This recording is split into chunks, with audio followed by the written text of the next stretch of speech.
Students, so last day we discussed about Raman scattering. Let me first start or give an introduction again about Raman scattering. Raman scattering എന്ന് പറഞ്ഞാൽ നമ്മൾ പറഞ്ഞായിരുന്നു electronic സ്പെക്ട്രോസ്കോപ്പിയും vibrational സ്പെക്ട്രോസ്കോപ്പിയും rotational സ്പെക്ട്രോസ്കോപ്പിയും കാട്ടി different ആയിട്ടുള്ള കാര്യം എന്ന് പറയുന്നത് Raman scattering or it is A Raman spectroscopy എന്ന് പറഞ്ഞാൽ it is mainly dealing with scattering ആണ്. അതുകൊണ്ടാണ് നമ്മൾ പറഞ്ഞത്. അതായത് ഒരു മോളിക്യൂളിൽ കൂടെ when an electromagnetic radiation or when a photon of energy h nu when it is incident on a molecule dust particles so എന്താണെങ്കിലും when it is incident on a molecule what will happen? Some amount of energy is scattered. Some of the photons will pass directly like that. Some of the photons will be scattered with energy less energy and some of the energies will be scattered with more energy. അതായത് ഒരു electromagnetic radiation ഒരു മോളിക്യൂളിൽ കൂടെ pass ചെയ്യുമ്പോൾ what will happen? Sum of the energy, അതായത് മിക്കവാറും ഉള്ള ഫോട്ടോൺസിന്റെ energy എന്ന് പറഞ്ഞാൽ ഒരു പ്രശ്നവും ഇല്ലാതെ അത് അതുപോലെ തന്നെ അങ്ങ് സ്കാറ്റർ ചെയ്ത് പോവും. C always use the word scattering. Radiation is scattered. അതിൽ കുറച്ച് റേഡിയേഷൻസ് എന്ത് പറ്റും? കൂടുതൽ എനർജിയോടെ എമിറ്റഡ് ആവും, സ്കാറ്റേർഡ് ആവും. വേറെ കുറച്ച് റേഡിയേഷൻസ് എന്ത് ചെയ്യും? അതിനെക്കാട്ടി കൂടുതൽ എനർജിയോട് കൂടി സ്കാറ്റേർഡ് ആവും.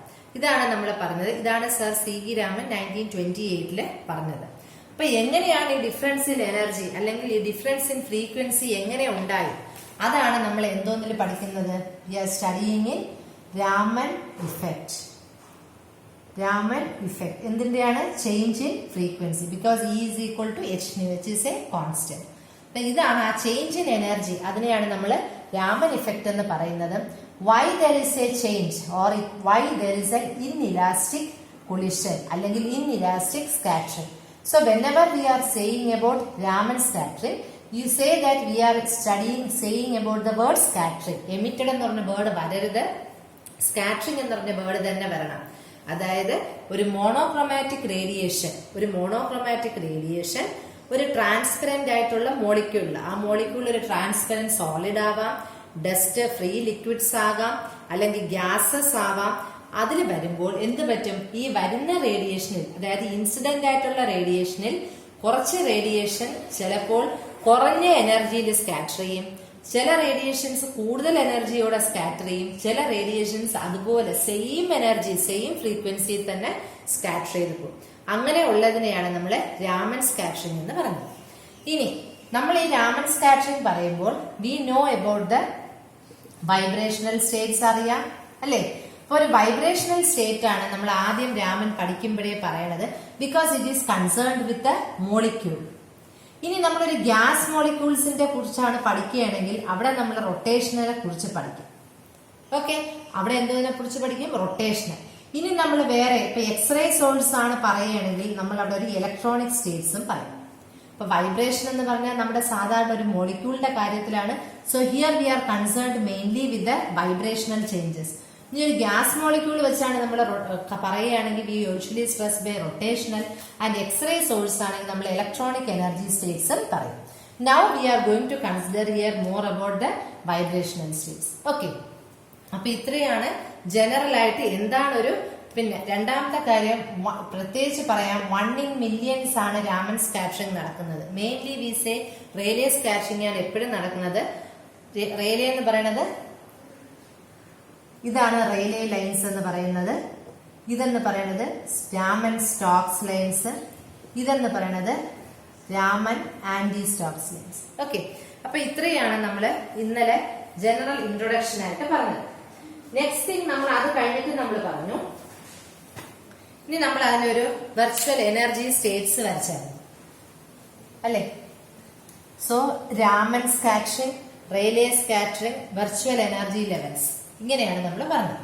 അപ്പൊ ആദ്യം നമ്മൾ പറയാണ് we are saying we are having a molecule, let this be the ground state, let this be the excited state. Okay, അപ്പൊ നമ്മൾ ഇങ്ങനെ പറയുകയാണ്, നമുക്കൊരു ഗ്രൗണ്ട് സ്റ്റേറ്റ് ഉണ്ട്, നമുക്കൊരു എക്സൈറ്റഡ് സ്റ്റേറ്റ് ഉണ്ട് എന്ന് നമ്മൾ പറയുന്നു. അപ്പൊ ഞാൻ എന്ത് ചെയ്യും, a molecule is placed here. ഒരു മോളിക്യൂൾ ഇവിടെ ഇരിക്കുകയാണ്. Yesterday the same thing was repeated. Sorry, today I am going to repeat the same thing.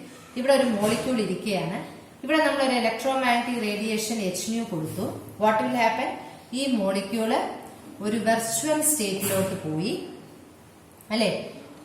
Virtual സ്റ്റേറ്റിലോട്ട് പോയി. അവിടെ നിന്ന് it is returning back same. ഇതിനെയാണ് നമ്മൾ റേലേ സ്കാറ്ററിംഗ് എന്ന് പറയുന്നത്.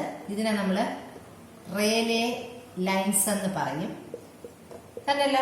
അതായത് hν എന്ന് വന്നത് ഇവിടെയും it is also releasing here a photon with having say hν. There is no change in frequency, or we can call it by the name, it is having an elastic scattering. ഇതാണ് നമ്മളൊരു virtual state എന്ന് പറയുന്നത്, or virtual level. What is this virtual level? ഈ virtual level എന്ന് പറഞ്ഞാൽ it is just a not a stationary state. ഇതൊരു stationary അല്ല, but it is an imaginary level. ഈ വെർച്വൽ സ്റ്റേറ്റ് ആരെ ഡിപ്പെൻഡ് ചെയ്യും? ഈ വെർച്വൽ സ്റ്റേറ്റ് ഡിപ്പെൻഡ് ചെയ്യണ ഈ ലേസറിനെയാണ്. അല്ലെങ്കിൽ നമ്മളിവിടെ എക്സൈറ്റ് ചെയ്യുന്നത് ഏത് സോഴ്സിനെയാണോ ആ സോഴ്സിന്റെ എനർജിയെ ഡിപ്പെൻഡ് ചെയ്യും ഇവിടുത്തെ virtual state. So this is an imaginary state because ഈ ഫോട്ടോൺ ഇവിടുന്ന് എക്സൈറ്റ് ചെയ്ത് ഇവിടെ പോയി കഴിയുമ്പോൾ അതവിടെ നിൽക്കുന്നില്ല. It is just spending only ഒരു ഫ്രാക്ഷൻ ഓഫ് ടൈമാണ് ഇവിടെ സ്പെൻഡ് ചെയ്യുന്നത്. എന്നിട്ട് എന്ത് പറ്റും? അത് നേരെ ഗ്രൗണ്ട് സ്റ്റേറ്റിൽ എവിടെ നിന്നാണോ എക്സൈറ്റ് ചെയ്ത് തിരിച്ച് അതേ സ്റ്റേറ്റിലാണ് അത് വരുന്നത്. അപ്പൊ അവിടെ ഒരു എക്സ്ചേഞ്ച് ഓഫ് എനർജി നടക്കാത്തത് കൊണ്ടാണ് we say it is A elastic scattering or elastic collision, elastic scattering നടക്കുന്നത്. സോ വെർച്വൽ സ്റ്റേറ്റ് എന്ന് പറയുന്നത് ഇമാജിനറി സ്റ്റേറ്റ് ആണ്. That depends mainly upon the energy of the source. Source എന്ന് പറയുന്നത് ലേസർ ആവാം, എന്ത് വേണോ ആവാം. യൂഷ്വലി ലേസർ ആണ് പറയുന്നത്. അത് സോഴ്സ് ലേസറിനെ ഡിപ്പെൻഡ് ചെയ്തിരിക്കും. Okay, so this is what we say the elastic or the Rayleigh scattering. Okay, next നമ്മൾ പറഞ്ഞത് സെയിം തിങ് തന്നെയാണ് നമ്മൾ പറഞ്ഞത്. Again we are having a molecule here. I am again giving an energy hν. എന്ത് പറ്റും? Molecule എന്ന് പറയുന്നത് ഒരു വെർച്വൽ സ്റ്റേറ്റിലോട്ട് പോയി. But it is returning back to the first excited state. അതായത് ഒരു മോളിക്യൂൾ hν എനർജി അറ്റൈൻ ചെയ്ത് ഇവിടെ പോയി, വെർച്വൽ സ്റ്റേറ്റിലോട്ട് പോയി. അവിടെ നിന്നിട്ട് അത് എവിടെ വന്നു? First excited state. That means there is a difference in the energy. ഞാൻ ഇന്നലെ ഒരു എക്സാമ്പിൾ പറഞ്ഞായിരുന്നു. ഒരു 50 ജൂൾ എനർജിയും കൊണ്ട് പോയാൽ തിരിച്ചവൻ 30 ജൂൾസിലെ ഇവിടെ എത്തി. ബാക്കി 20 ജൂൾ എന്ന് പറയുന്നത് എക്സ്ട്രാ ആണ്. there is a shift അല്ലെങ്കിൽ there is a change in the energy level. ആ change in the energy level, അതായത് ഇവിടുന്ന് hν ആയിട്ട് പോയെങ്കിൽ തിരിച്ചു വരുന്ന ഫോട്ടോണിന്റെ എനർജി കുറവാണ്, ആണല്ലോ. കാര്യം 50 കൊണ്ട് പോയെങ്കിൽ 20 വരുന്നുള്ളൂ. അതായത് hν മൈനസ് ഡെൽറ്റ ഇ.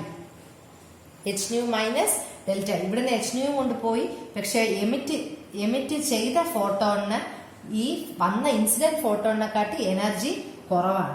അങ്ങനെയുള്ളതിനെ നമ്മൾ എന്ത് പറഞ്ഞു? Stokes lines. സ്റ്റോക്സ് ലൈൻസ്, അതായത് സ്റ്റോക്സ് റേഡിയേഷൻ എന്ന് പറയുന്നത് ഒരു lower energy, lower wavelength ആണ് റേലേ റേഡിയേഷനെ കാട്ടി. ഓക്കെ, അപ്പൊ എനർജി, അപ്പൊ അതാണ് നമ്മള് സ്റ്റോക്സ് ലൈൻസിനെ കുറിച്ച് പറഞ്ഞത്.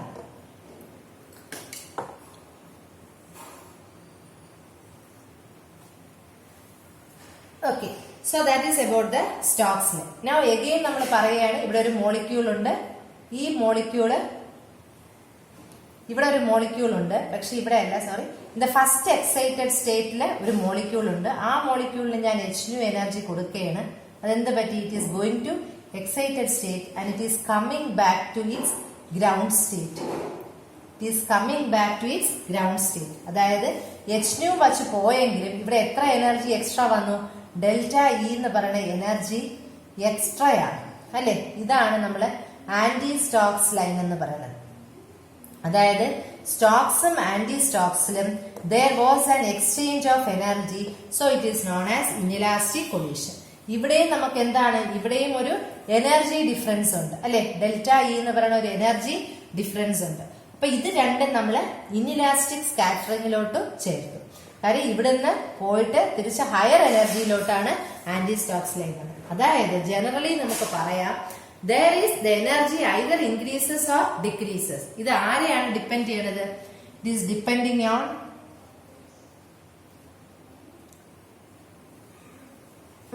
it is depending actually on the vibration energy levels in the ground electronic state. ഈ മോളിക്യൂളിന്റെ അല്ലെങ്കിൽ ഈ മോളിക്യൂളിന്റെ അല്ലെങ്കിൽ ഈ മോളിക്യൂളിന്റെ ഏത് മോളിക്യൂളാണോ ഉള്ളത് ആ മോളിക്യൂളിന്റെ ഏത് എനർജി ഡിപ്പെൻഡ് ചെയ്യും?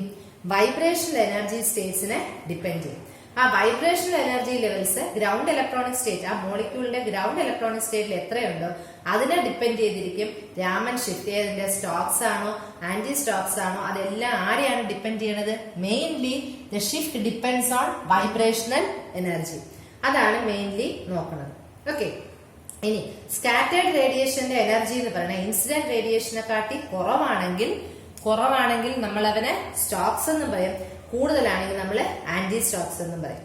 ഇനി പ്രത്യേകിച്ച് നോക്കണം, എനർജി കൂടുന്നതും കുറയണതും it is related to the vibrational energy spacing in the ground electronic state of molecule. അതുകൊണ്ട് ഈ വേവ് നമ്പർ എന്ന് പറയുന്ന സ്റ്റോക്സിന്റെയും ആന്റി സ്റ്റോക്സിന്റെയും വേവ് നമ്പർ എന്ന് പറഞ്ഞാൽ അതിൽ നിന്നും നമുക്ക് എന്ത് കിട്ടും? We can directly measure the vibration energy changes of the molecule.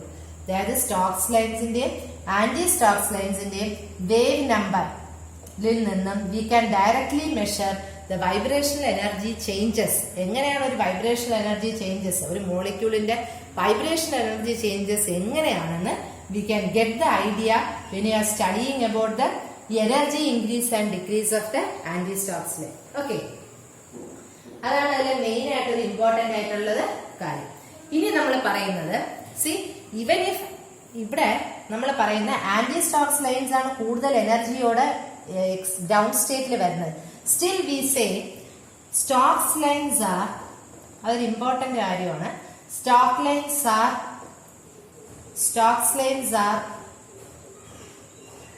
more intense. Stokes lines are more intense than anti-Stokes lines. Stokes lines are more intense എന്ന് പറയാൻ കാര്യം എന്താണ്? അപ്പൊ നിങ്ങൾ ആലോചിക്കും, naturally if A person is there they will think that energy പുറത്തു പോണത് കൂടുതൽ ആരുടെയാണ്? h nu plus delta E ആണ്. പക്ഷെ എന്നിട്ടും സ്റ്റോക്സ് ലൈൻസ് ആണ് ഇന്റൻസ് എന്ന് പറയുന്നത്. ജസ്റ്റ് ഒന്ന് ശ്രദ്ധിച്ചു നോക്കുക. നമ്മളിവിടെ പറഞ്ഞത് ഇൻ ദ സ്റ്റോക്സ് ലൈൻസില് ഈ മോളിക്യൂൾസ് ഏത് സ്റ്റേറ്റ് ആണ്? മോളിക്യൂൾസ് ഗ്രൗണ്ട് സ്റ്റേറ്റിലാണ്. ഇപ്പൊ ഒരു റൂം ടെമ്പറേച്ചറിലാണെങ്കിൽ ഏറ്റവും കൂടുതൽ മോളിക്യൂൾസ് എന്ന് പറയുന്നത് എവിടെയാണ് എക്സിസ്റ്റ് ചെയ്യുന്നത്? ഗ്രൗണ്ട് സ്റ്റേറ്റിലാണ്. ഏറ്റവും കൂടുതൽ മോളിക്യൂൾസ് റൂം ടെമ്പറേച്ചറിൽ എക്സിസ്റ്റ് ചെയ്യുന്നത് നമുക്കറിയാം ഗ്രൗണ്ട് സ്റ്റേറ്റിലാണ്. ഇപ്പൊ ഗ്രൗണ്ട് സ്റ്റേറ്റിൽ എക്സൈറ്റ് ചെയ്ത് പോകുമ്പോൾ നാച്ചുറലി നമുക്കറിയാം ഏറ്റവും കൂടുതൽ മോളിക്യൂൾസ് എത്രയായിരിക്കും? സ്റ്റോക്സിലായിരിക്കും ആന്റി സ്റ്റോക്സിലായിരിക്കും? സ്റ്റോക്സിലായിരിക്കും. ഇപ്പൊ കൂടുതൽ മോളിക്യൂൾസും എക്സൈറ്റ് ചെയ്ത് പോയിട്ട് തിരിച്ച് ഫസ്റ്റ് എക്സൈറ്റഡ് സ്റ്റേറ്റിലാണ് വരണമെങ്കിൽ പോലും കൂടുതൽ മോളിക്യൂൾസ് എക്സൈറ്റ് ചെയ്ത് പോണത് എവിടെ തന്നെ ആയിരിക്കും? സ്റ്റോക്സ് ലൈൻസിലാണ്. ആന്റി സ്റ്റോക്സ് ലൈൻ എന്ന് പറഞ്ഞാൽ ഫസ്റ്റ് എക്സൈറ്റഡ് സ്റ്റേറ്റിൽ നിന്നാണ് പോയിരിക്കുന്നത്. ഇപ്പൊ റൂം ടെമ്പറേച്ചറിൽ ഫസ്റ്റ് എക്സൈറ്റഡ് സ്റ്റേറ്റിൽ നമ്പർ ഓഫ് മോളിക്യൂൾസ് കുറവായിരിക്കും. നമ്പർ ഓഫ് മോളിക്യൂൾസ് റൂം ടെമ്പറേച്ചറിൽ ഫസ്റ്റ് എക്സൈറ്റഡ് സ്റ്റേറ്റ്സിൽ കുറവായിരിക്കും സ്റ്റോക്സ് ലൈൻസിനെക്കാളും. അതുകൊണ്ടാണ് നമ്മൾ പറയുന്നത്, ഒന്നുകൂടെ ഞാൻ പറയാം, ഗ്രൗണ്ട് സ്റ്റേറ്റില് നമ്പർ ഓഫ് മോളിക്യൂൾസ് കൂടുതൽ എപ്പോഴും എവിടെ തന്നെ ആയിരിക്കും? റൂം ടെമ്പറേച്ചറിൽ ഗ്രൗണ്ട് സ്റ്റേറ്റിൽ തന്നെ ആയിരിക്കും, അല്ലെ? അപ്പൊ സ്റ്റോക്സ് ലൈൻസിൽ എക്സൈറ്റേഷൻ വരുന്നത് ഗ്രൗണ്ട് സ്റ്റേറ്റിൽ നിന്ന്. അപ്പൊ ഗ്രൗണ്ട് സ്റ്റേറ്റിൽ നിന്ന് കൂടുതൽ നമ്പർ ഓഫ് മോളിക്യൂൾസ് എക്സൈറ്റഡ് ആയിട്ട് എവിടെ പോകാം? വെർച്വൽ സ്റ്റേറ്റിൽ പോകാം. അതേസമയം ആന്റി സ്റ്റോക്സ് ലൈൻസിൽ എക്സൈറ്റേഷൻ തന്നെ അതിന് എക്സൈറ്റഡ് വരുന്നത് തന്നെ എവിടെ നിന്നാണ്? ഫസ്റ്റ് എക്സൈറ്റഡ് സ്റ്റേറ്റിലാണ്. ഇപ്പൊ റൂം ടെമ്പറേച്ചറിൽ എക്സൈറ്റഡ് സ്റ്റേറ്റ്സിലെ നമ്പർ ഓഫ് മോളിക്യൂൾസ് കുറവായിരിക്കും.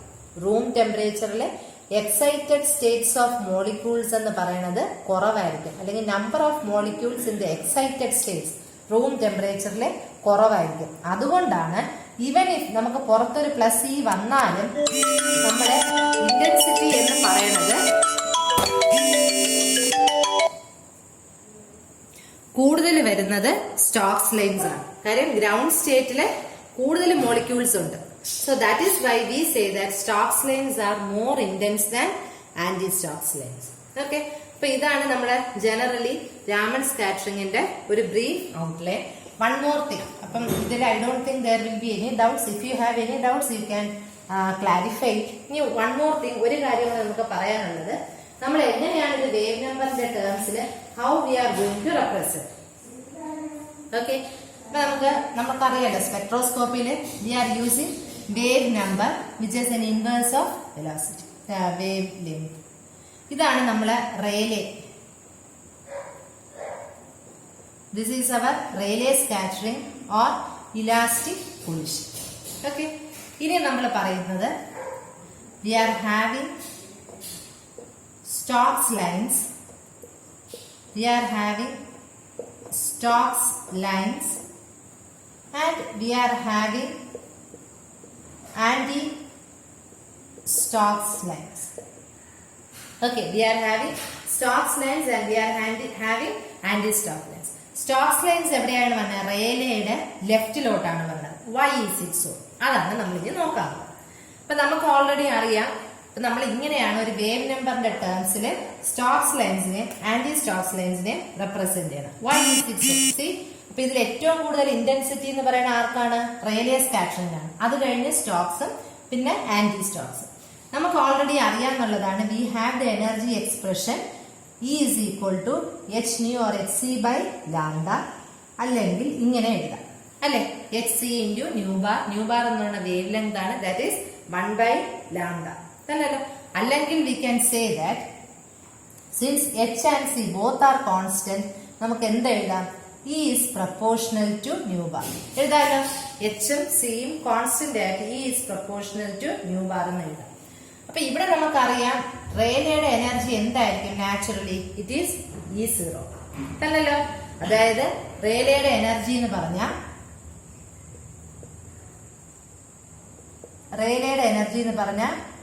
E0 that is h nu. അതറിയാലോ. ഓക്കെ. നൗ ഇനി നമ്മൾ പറഞ്ഞത് സ്റ്റോക്സിന്റെ എനർജിയാണ്. സ്റ്റോക്സ് എന്ന് പറയുന്നത് h nu minus delta E ആണ് അല്ലെ. h nu minus delta E, അതായത് nu0 ബാർ ഇതിനെക്കാട്ടി കുറവല്ലേ ഇത്? അതായത് ഇത് h nu ആണ്, h nu നെ കാട്ടി കുറവാണിത് അല്ലെ. h nu നെ കാട്ടി കുറവാണിത്.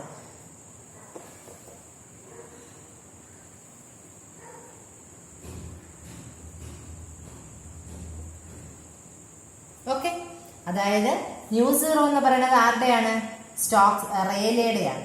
E0 is equal to h nu ആണെന്ന്, E is equal to h nu ആണ് അല്ലെ. അപ്പം E0 എന്ന് പറയുന്നത് ആരുടെ? ഇതാണ് റേലിയുടെയാണ്, അതായത് h nu bar ആണ് അല്ലെ. E is proportional to nu bar ആണ്. അപ്പം ഈ എനർജി h nu നെ കാട്ടി കുറഞ്ഞ എനർജിയാണ് ആർക്കുള്ളത്? സ്റ്റോക്സിനുള്ളത്. സോ നാച്ചുറലി റേലിയാണ് സ്റ്റോക്സ് എനർജിയെ കാട്ടി കൂടുതൽ തന്നല്ല. അതായത് ഏതിനാണോ വേവ് നമ്പർ കൂടുതലുള്ളത്, അതിന് വേവ് ലെങ്ത് കുറവായിരിക്കും, ഇൻവേഴ്സ്ലി പ്രപ്പോർഷണൽ. അപ്പൊ ആ കുറവ് കാണിക്കാനാണ് ലെഫ്റ്റ് സൈഡിലെ സ്റ്റോക്സ് പറഞ്ഞത്. ഓക്കെ. ഇനി അടുത്ത ആന്റി സ്റ്റോക്സിന്റെ കാര്യം പറയുകയാണെങ്കിൽ നമുക്കറിയാലോ E0 അല്ലേ. കാര്യം എന്താണ്? ഇവിടെ h nu plus delta E ആണ് തന്നെയല്ല. ഇവിടെ h nu ആണ്. ഈ h nu പ്ലസ് E0 എന്ന് വേണമെങ്കിൽ ഇടാം. ഈ h nu നെ കാട്ടി കൂടുതലാണ് ആര് വരുന്നത്? This one. സോ nu0 എന്ന് പറയുന്നത് ആരെ കാട്ടി കുറവായിരിക്കും? ആന്റി സ്റ്റോക്സിനെ കാട്ടി കുറവായിരിക്കും. കാരണം എവനാണ് എനർജി കൂടുതൽ. എവന്റെ എനർജി h nu ആണ് അല്ലെ. എവന്റെ എനർജി എന്ന് പറയുന്നത് h nu മൈനസ് ഇ ആണ്. എവന്റെ എനർജി എന്ന് പറഞ്ഞാൽ h nu പ്ലസ് ഇ ആണ്. So in terms of wave number we usually represent ഇങ്ങനെയാണ് വേവ് നമ്പറിലെ ലെഫ്റ്റ് സൈഡ് സ്റ്റോക്സും റൈറ്റ് സൈഡ് ആന്റി സ്റ്റോക്സും. സീ ദാറ്റ് ഇന്റൻസിറ്റി ഏറ്റവും കൂടുതൽ റേലിലേക്ക്, അത് കഴിഞ്ഞ് സ്റ്റോക്സിന്, പിന്നെ ഏറ്റവും കുറവാണ് ആന്റി സ്റ്റോക്സ്. അപ്പൊ ഇതാണ് നമ്മൾ ഇന്നലെ പറഞ്ഞ രാമൻ സ്കാറ്ററിംഗിന്റെ ബേസിക് ആയിട്ടുള്ള കാര്യങ്ങൾ. ഒന്നെന്ന് പറയുന്നത് വെനെവർ നമ്മൾ രാമൻ യൂസ് ചെയ്യണം, ആ വേർഡ്സിൽ കൂടുതലും വരേണ്ടതെന്ന് പറയുന്നത് സ്കാറ്ററിംഗ് ആണ് വരേണ്ടത്. അതിലെ ഇലാസ്റ്റിക് എന്ന് പറയുന്നത് റേലിയ സ്കാറ്ററിംഗും ഇൻഇലാസ്റ്റിക് എന്ന് പറയുന്നത് സ്റ്റോക്സും ആന്റി സ്റ്റോക്സും അല്ലല്ല. ഇനി നമ്മൾ പറഞ്ഞത് ആ സ്റ്റോക്സിലും ആന്റി സ്റ്റോക്സിലും സ്റ്റോക്സ് ലൈൻസിനാണ് കൂടുതൽ ഇന്റൻസിറ്റി. കാര്യം സ്റ്റോക്സ് ലൈൻസിൽ എന്ന് പറയുന്നത് മോളിക്യൂൾസ് ഗ്രൗണ്ട് സ്റ്റേറ്റിലാണ്. ഒരു റൂം ടെമ്പറേച്ചറിൽ ഗ്രൗണ്ട് സ്റ്റേറ്റിലാണ് മാക്സിമം നമ്പർ ഓഫ് മോളിക്യൂൾസ്. അപ്പൊ അങ്ങനെ നമ്മൾ മോളിക്യൂൾസിനെ എക്സൈറ്റ് ചെയ്യുമ്പോൾ more number of molecules are there in the ground state. Anti Stokes ലൈൻസിലെ എക്സൈറ്റേഷൻ എന്ന് പറയുന്നത് ഫസ്റ്റ് എക്സൈറ്റഡ് സ്റ്റേറ്റിൽ നിന്നാണ് സ്റ്റാർട്ട് ചെയ്യുന്നത്. ഫസ്റ്റ് എക്സൈറ്റഡ് സ്റ്റേറ്റിൽ റൂം ടെമ്പറേച്ചറിൽ നമ്പർ ഓഫ് മോളിക്യൂൾസ് കുറവായിരിക്കും. അപ്പൊ ആന്റി സ്റ്റോക്സിൽ ലൈൻസ് എന്ന് പറയുന്നത് ലെസ് ഇന്റൻസ് ആണ് compared to that of lines that is obtained in the Stokes lines. അതുകൊണ്ട് തന്നെ ആന്റി സ്റ്റോക്സ് ലൈൻസ് നമുക്ക് ഡിറ്റർമിൻ ചെയ്യാനും വളരെ ബുദ്ധിമുട്ടാണ്. ഓക്കെ, ഇത്രയാണ് നമ്മൾ ബേസിക് ആയിട്ട് what we study or we have discussed already. This is the basic things. Thank you.